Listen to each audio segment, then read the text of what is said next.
have a couple things here. I hope everyone has been staying safe and healthy through the last scary few months and recent events. Hopefully today, talking about ecofeminism can give everyone a bit of hope and a bit of nature through the Zoom life. All right. So I'll first discuss the origin of the term and the principles behind it, and how it's viewed in different cultures, and the examples of how it's manifested in the art world and as a form of protest. Hopefully at the end we'll have a bit of time for some questions and some discussion. Okay, so the idea of ecofeminism has been around for much longer than the actual term itself, but when some ecofeminists in the 1970s struggled to find a specific word that would help feminists who realized that the fight against the patriarchy was also a fight to save the planet, since capitalist greed was the one driving force behind the destruction of the natural world and women's rights. The term itself first came into play in 1974. It was coined by French feminist Françoise de Bonne. However, many other women, such as Rosemary Ruther, Yanestra King, have been fundamental in developing the ecofeminist legacy. Other scholars have argued that ecofeminism as a way of life existed far before its official terminology came into play. For instance, scholar Susan Mann traced ecofeminism as existing long before the 20th century. She argues that both class and race are integrally related to the distribution of environmental hazards. Therefore, ecofeminism has existed since the beginning of human discovery related to environmental hazards. Yet those who recognize the potential harmful effects from human intervention in the natural world didn't refer to themselves as ecofeminists, nor were they linked to the world of academia or ecological feminist research. In answering the common question behind ecofeminism, which is how environmentalism and feminism are linked, I thought there's a lot of academic ways I could describe this, but instead I'd rather read to you a story that I read in Miss Magazine, in which a writer described her own self-realization of how these two concepts are joined. The writer is named Jean Sue, and she's a climate activist and attorney. I'll just read directly from her story. Ecofeminism is about identifying how the oppression and domination of women are the same oppression and domination of nature, whether it be our voiceless animals, our wild lands, our sacred air and waters. In this paradigm, women and earth are intimately connected because they are oppressed by the same male dominant force. Historically, men gave our planet a gender, female. Perhaps men coined nature Mother Earth because she seemed to be life-giving and ever-forgiving, as sometimes mothers are. But perhaps they also named nature Mother Earth because they felt that they could dominate her, exploit her, and abuse her, and that she would be silent in response, or at least unable to fight back in immediate defense. These thoughts flooded my mind this past November as ecofeminism manifested in an extraordinary woman I encountered in Germany during the international climate change negotiations. I was visiting Hambach Forest, the 12,000-year-old ancient German forest that is now on the verge of being destroyed to mine the dirty lignite coal beneath it. The only physical barrier standing between the forest and the coal is a band of tree sitters, hundreds of activists who have occupied the last remaining parts of the forest in protest despite forceful police evictions. One of these tree sitters was a young woman who had dedicated the last 4 years of her life to live in and protect this primordial forest. She believed that putting her body on the line was the most powerful difference she could make to fight against her government's exploitation of nature and the relentless extraction of the world's most climate-damaging coal. Physically, she had experienced the same type of violence that had already driven the destruction of 90% of the Hambach forest. She explained that over the years, the male protesters had carried out dozens of acts of sexual violence against women tree sitters. Even men who condemned the German government's exploitation of Mother Earth believed that they had some right to violate women with the same violence and arrogant entitlement based on their anatomy. I emerged from the forest that day renewed with a conviction that what I stand for as a woman is the same as what I stand for as a climate activist. I carried it with me last weekend as I marched to resist the common unjust thread of oppression and exploitation that fuels the resounding violence against women and Mother Nature herself. I thought that was just a beautiful way to describe the relationship instead of just providing a definition. All right, so let's get into the birth of ecofeminist theory. Some of the main principles behind the origin of ecofeminist theory are best outlined by these two ecofeminist scholars, Greta Gard and Patrick Murphy. They say that it stems from the practical movement for social change arising out of the struggles of women to sustain themselves, their families, and their communities. These struggles are waged against the maldevelopment and environmental degradation caused by patriarchal societies, multinational corporations, and global capitalism. Ecofeminism is waged for an environmental balance, hierarchical and matrifocal societies, and the continuance of indigenous cultures and economic values, and programs based on subsistence and sustainability.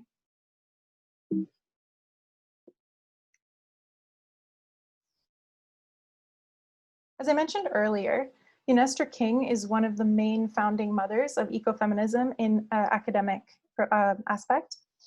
Specifically spiritual ecofeminism. She has outlined these four founding pillars of ecofeminism so that anything that can consider itself ecofeminist must take these into consideration if performing in the realm of a spiritual academic ecofeminist sphere.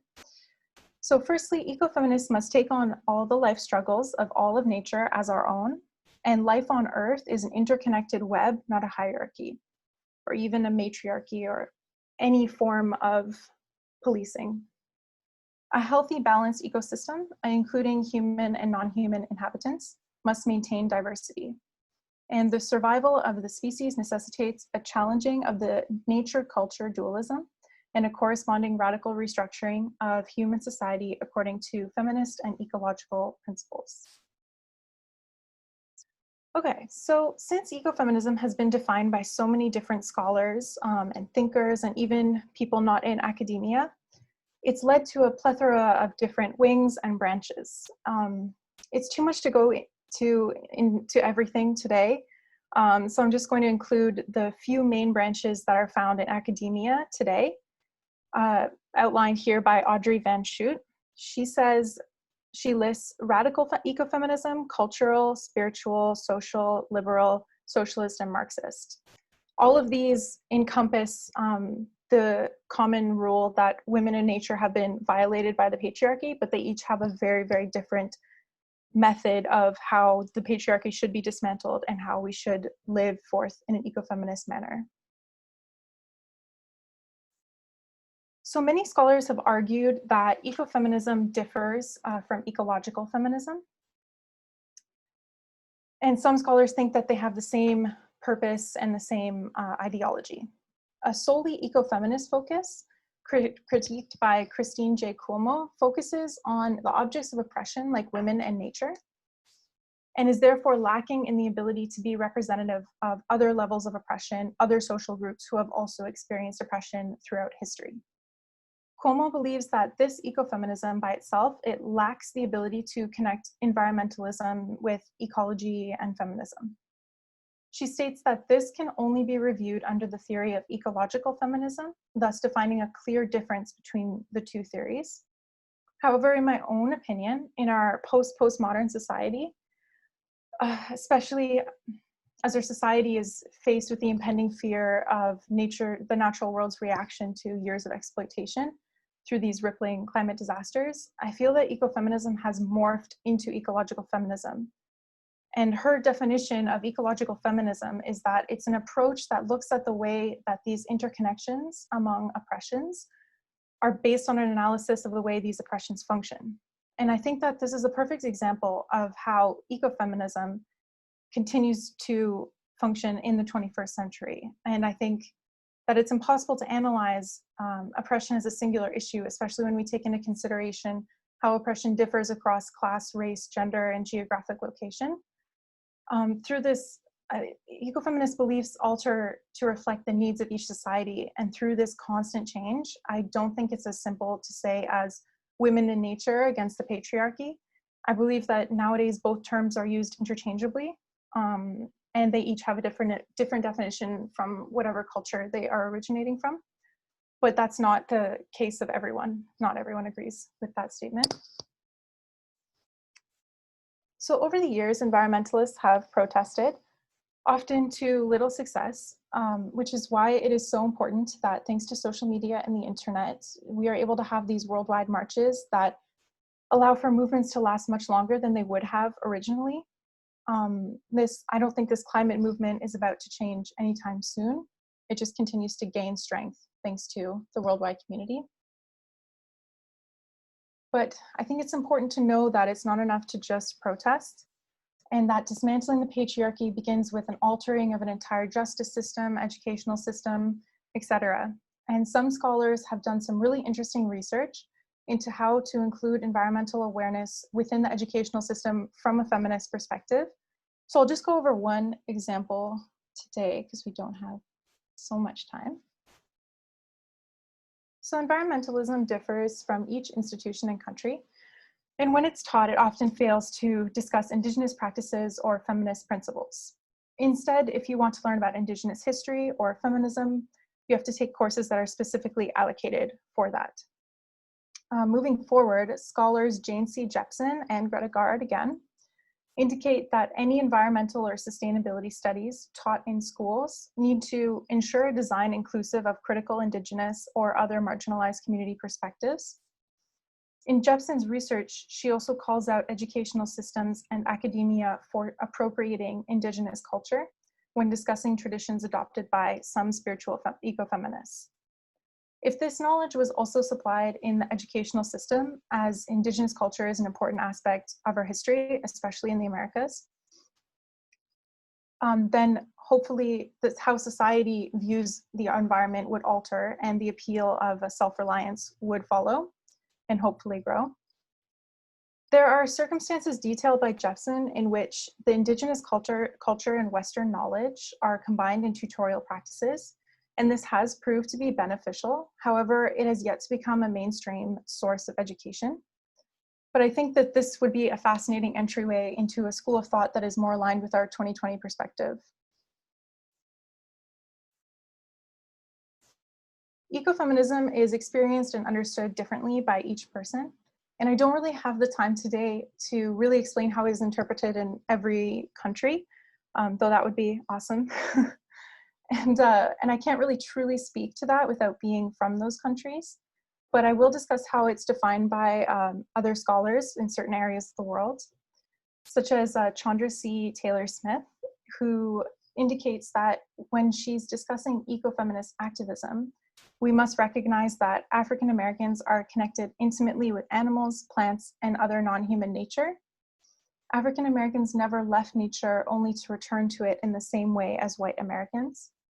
There is less of a return to nature, if any. The widely discussed ecofeminist notion of returning to the untouched land to live sustainably again is not as much of a separation for Black people in the States as it is for a white person bred by capitalist society.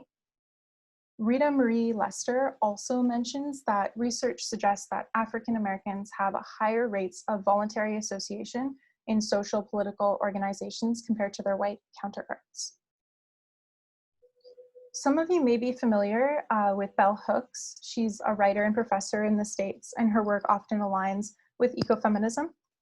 And she acknowledges the complicated relationship with nature that humans experience in one piece where she's speaking with George Brosi. He's an editor.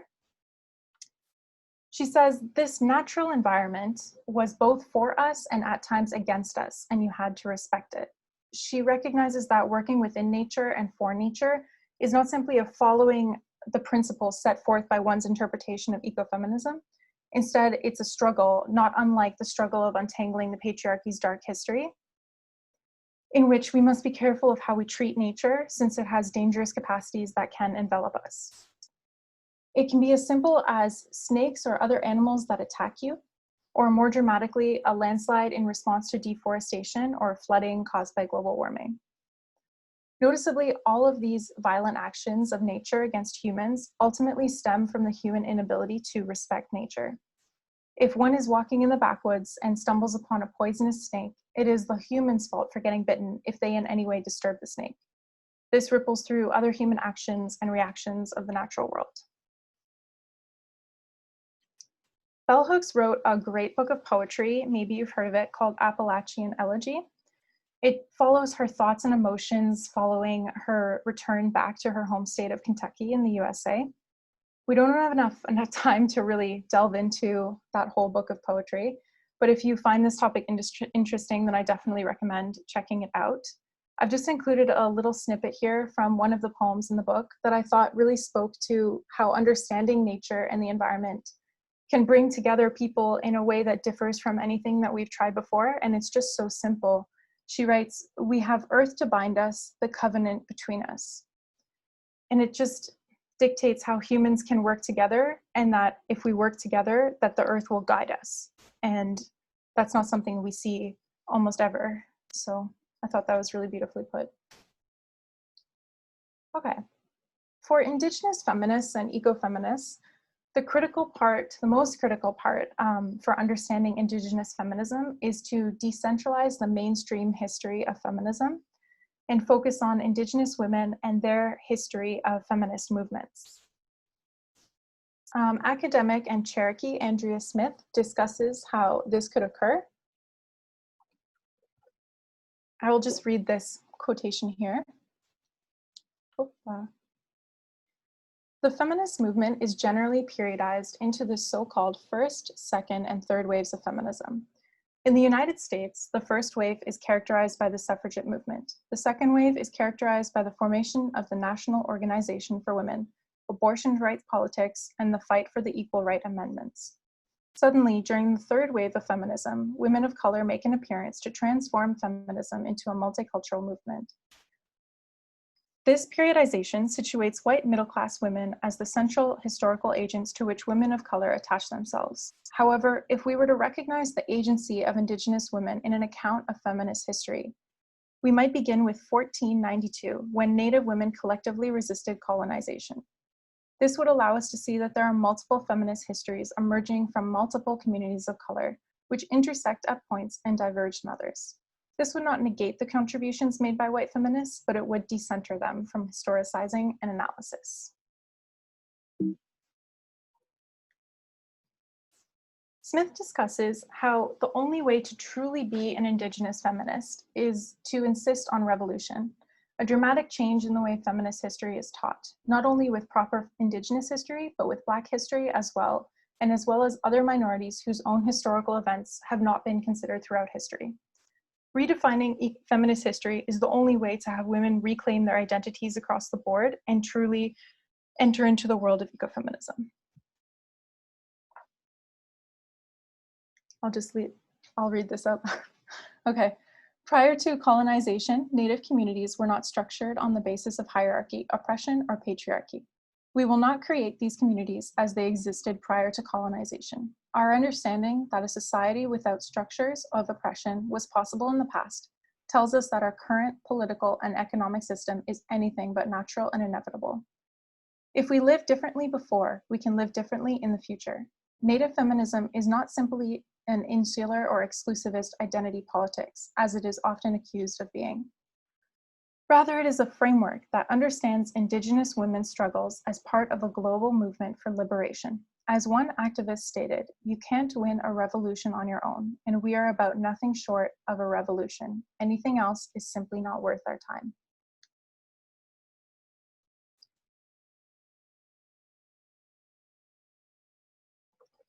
Ivona Guevara is a Brazilian ecofeminist who often discusses how difficult it is for her to define ecofeminism when speaking with other people from her country.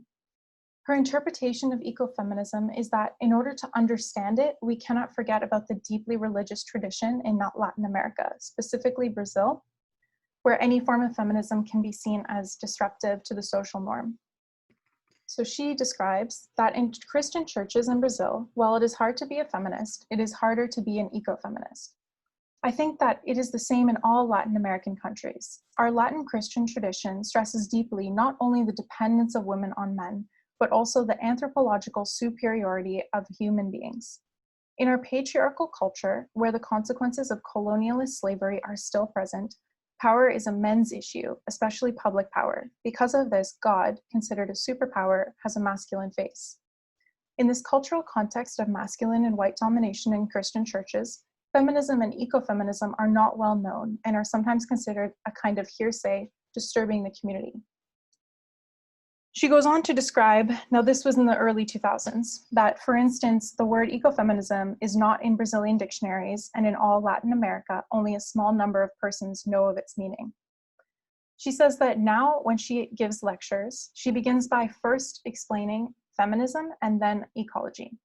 I try to be an ecologist in a feminist perspective and a feminist in an ecological perspective. I try to explain ecology as one of the deepest concerns of feminism and ecology as having a deep resonance or a political or an anthropological consequence from a feminist perspective. Both feminism and ecology want to understand human beings as female and male living in a complex web inside different cultures and ecosystems. Due to her work, ecofeminism has grown significantly in Latin America, and although there are still considerable amount of struggles for women, ecofeminism is no longer an unknown word. So Vandana Shiva is one of the most prominent voices in the ecofeminist community. You might have heard of her. She's always giving talks and expressing her amazing opinions. I could spend a whole workshop talking about her work and all that she has done for the ecofeminist community and for people abroad. But instead, I thought I would play a short little video in which she speaks about the importance of ecofeminism. Just let me know if you can hear it when I press play. I would just like to ask you a couple of questions. Sure. And everybody would like to know your vision in the areas of ecofeminism and what your current drive in this area. Well, you know, a few hundred years ago, an assumption, a very false assumption was made that nature is dead. And the idea of thinking about her as Mother Earth were mistaken and superstitious. And with it went the assumption that women are unproductive, they're just the background, they are the second sex. And I think those two assumptions are both related as well as at the root of the ecological destruction we see all around us. So my vision right now about building a philosophy that's different from the destructive, appropriating, dominating philosophy that has ruled us for a few hundred years is to recognize the earth as a living Mother Earth who gives us so much. And through that, to also recognize that women have creativity, women produce, women are part of society, not a second sex. Yes, I actually read somewhere online, you mentioned that we should involve women in agriculture. I don't think we have to involve women in agriculture. We have to see that they do the majority of food production. They're part of it. They're the majority of farmers in the world. I wrote a report for the Food and Agriculture Organization years ago, around 82, 83, that most farmers of the world are women. Yes. And it's usually forgotten because normally the ad has, in America, a man sitting on a tractor, and in India, a man with a turban on his field. Women have always been made invisible, and they've been made invisible in the food and agriculture system, which they contribute so hugely to. So we don't have to bring women to it, just to see. Yeah, especially in the villages, and if you go around, you will see women working in the farms all the time, but they're just not visible. But not only in the villages. Yeah. I think to the extent that there's food, I've just passed this extremely ugly sort of giant burger, giant sausage ad. Yes. In my view, that's not food. Junk food is not food, it's junk. To the extent there's food, there's an invisible woman cooking the food somewhere. It's in cities too. And I don't believe only women should cook. I think all of society should cook. Yes. And women should be the teachers for a revival of respect for food and our health and the health of the planet. We completely agree with this. Another thing we would like to ask you is, when you compare India with US, what is your ideas when it comes to ecofeminism? How would you compare India with US? Well, you know, I think in India, even though women are subjugated, there's also this deep, deep sense of Shakti. of women Mhm. as a symbol of another power. And I think that alternative imagination has been much more subjugated in the US. So very often what happens is women try and catch up with how men have dominated, you know, Yeah. and become the model of catching up. I don't think we have to catch up. We just have to be on a different road. And I think all human beings should be more womanly. Have their own identity. I Yes, mean, there's absolutely. nothing to follow. Yeah. I mean, just to be yourself. Perfect. All right. So, shifting slightly, I'd like to show a few examples of how ecofeminism has manifested in the art world, both visually and performatively. I included some examples in the guide, but no worries if you haven't had a chance to look over that. We'll discuss some of those examples and a few different examples as well. First, here we have Birds Watching. It's a piece of art on display in Chicago by environmental activist and artist Jenny Kendler. Each eye is the specific replica of each of the bird's eyes on the endangered species list in the United States. The piece is meant to have these birds look the viewer directly in the eye, and it appears to be a beautiful mural of the image from afar. As Hyperallergic, a critique site, points out, upon further inspection, the viewer finds themselves being viewed by a quizzical and accusatory collective stare. This horde of disembodied eyes, each printed on a shiny reflective film, reverses the customary human-bird watcher/watch dynamic to incarnate something more like an interspecies conscience. Glaciators is a performative art piece. They are robots that are powered by solar energy, and they can move around to help to pack together snow to form ice, with the hope that they can help to slow the diminishing glaciers in Antarctica. As mentioned on the website provided, these robots were conceived for the first Antarctic biennial and entrusted to the Quo Artist Foundation, commissioned by the cybersecurity company Kaspersky Lab, and they were designed by artist and engineer Joaquin Fargas. Wu Mali is an environmental activist and artist from Taiwan.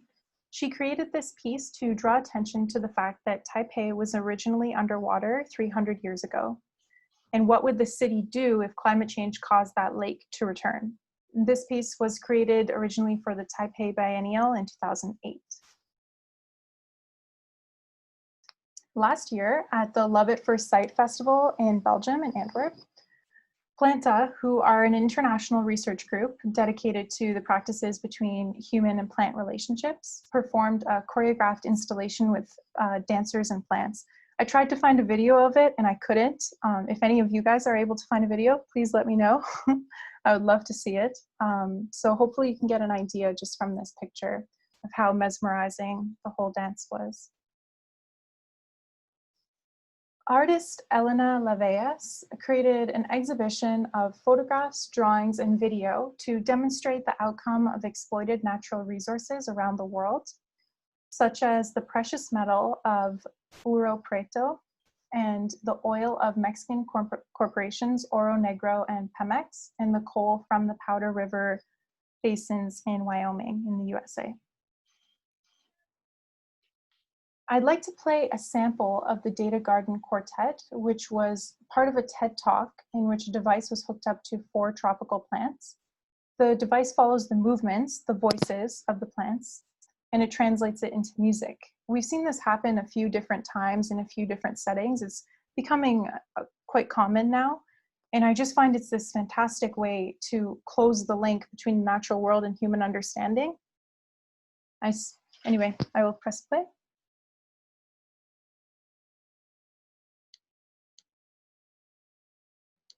Let me know if you can hear it. No. No? No. Okay, let me press here. Let's see.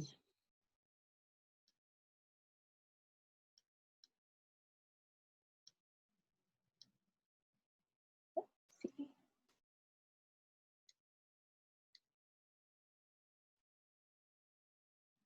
Still not. I think maybe you're using your earphones. Oh, here. I'll take them off. Yeah. This works. That's it.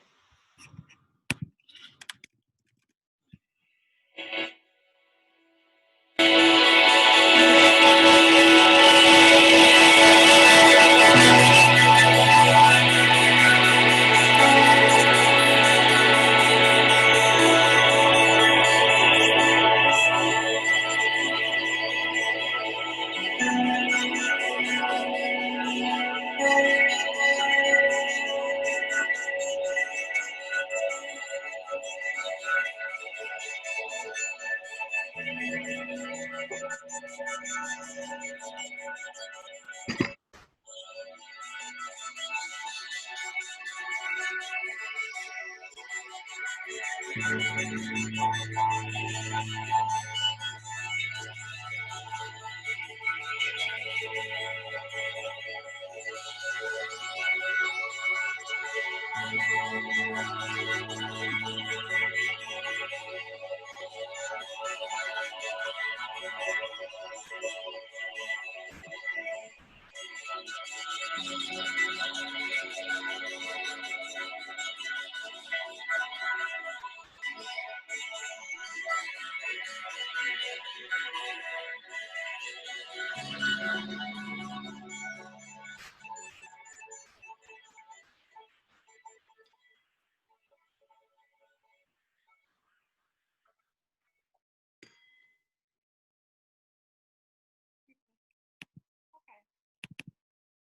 right, so that's all I wanted to really go over today.